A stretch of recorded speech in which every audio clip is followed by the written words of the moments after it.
Today we're going to talk about power, which we represent with the letter P. Power just describes the rate that something is able to do work at. So power is the rate work is done at. Remember, work is just a change in energy, and so, for example, a more powerful motor in a car is able to do work, is able to change the chemical potential energy inside the gasoline into kinetic energy, moving the car forward by doing work. And so a more powerful motor is able to do that quicker. It's able to convert the chemical energy into kinetic energy faster, so the car can speed up faster.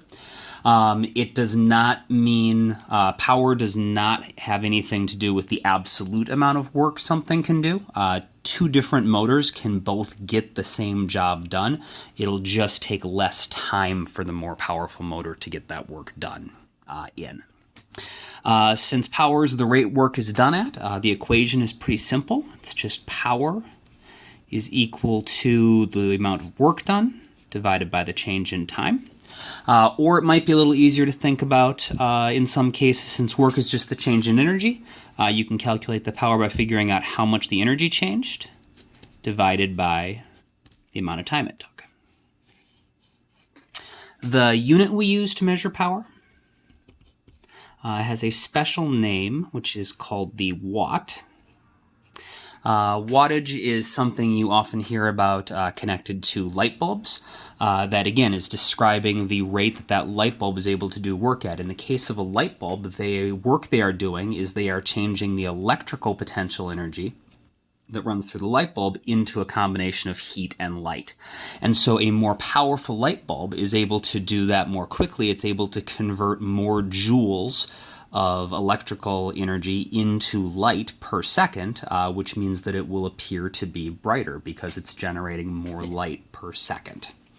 The symbol for a watt is a capital W. This sometimes causes a little confusion because we use capital W for work and for watts. But remember, this is a variable we're using in an equation, whereas this is a unit symbol. Just like we use lowercase m to represent both mass and meters. So it just depends on the context. If you see it in an equation, it's work, just like if you see a lowercase m in an equation, it's mass. But if you see a number attached to your W, like 10W, that means 10 watts. Just like if you saw 10 lowercase m, that would mean 10 meters. A watt is telling us how much energy changed per time. We measure energy in joules and time in seconds. And so another way to think of watts is just telling us how many joules of work we did, or how many joules the energy changed by each second. So sort of an alternative definition for power when we say the rate work is done at, maybe a more common language way of saying that is how many joules of work something does per second. And so we'll just do one quick sample problem with this. I mentioned light bulbs were an example of something that we often use their wattage to describe. And so let's say it may be that we have a 40-watt light bulb. And we're just going to leave it on all day, and we want to figure out how many joules of work it does, how much electrical potential energy it has converted into heat and light at the end of the day. So I want to know how much work does a 40-watt light bulb do in one day, assuming it's left on the entire time. Go ahead, pause the video, try the problem out, and then unpause the video when you're ready to see the solution. Okay, so we know power is equal to work over the change in time. And we know that our change in time is 1 day. Our power is 40 watts. We're trying to figure out the work. So maybe I should have identified my information first. Power is 40 watts. We're trying to figure out the work, and we know the change in time is 1 day. And so if I want to use this equation that connects our three variables to solve for the time, I want to sort of rearrange it a little bit to actually solve for the work. So to get work by itself, I'm going to multiply the right side by delta t just to get work by itself. That means I got to multiply my delta t onto the other side.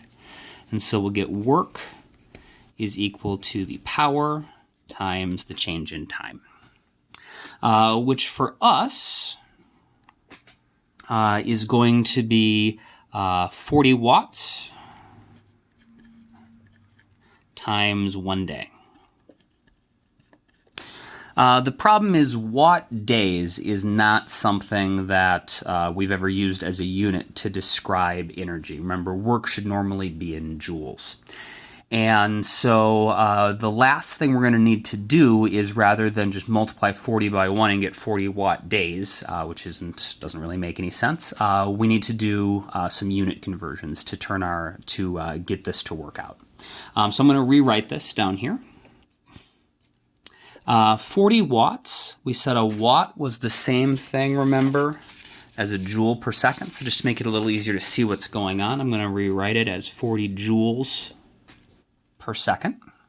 And then we're going to multiply that by 1 day. And both days and seconds are units of time, but of course they're different units. And so right now they can't cancel each other out. But if we could get our time units to cancel each other out, then we'd be left with just joules, which makes sense because that's what our final answer should be in, since we're trying to calculate work. So we need to convert days into seconds before we can do this. So since days is on top, I want to put days on the bottom so that they'll cancel each other out. And 1 day is the same as 24 hours. So that cancels out our days. So now we're in hours per second, which still doesn't cancel. So I'm going to convert my hours into minutes. I've got hours on top here, so I'll put hours on the bottom here. An hour is the same as 60 minutes. So we got minutes per second, getting closer. The last thing we're going to do is, for each minute, we know there are 60 seconds. So now our minutes cancel out, and now we have joules times seconds over seconds, and so our seconds can finally cancel out, and our final answer is just going to be in joules. So it's going to be 40 times 1 times 24 times 60 times 60, which comes out to be 3,456,000 joules, or in scientific notation, we could call that 3.5 times 10 to the 6th joules of work that we wound up doing.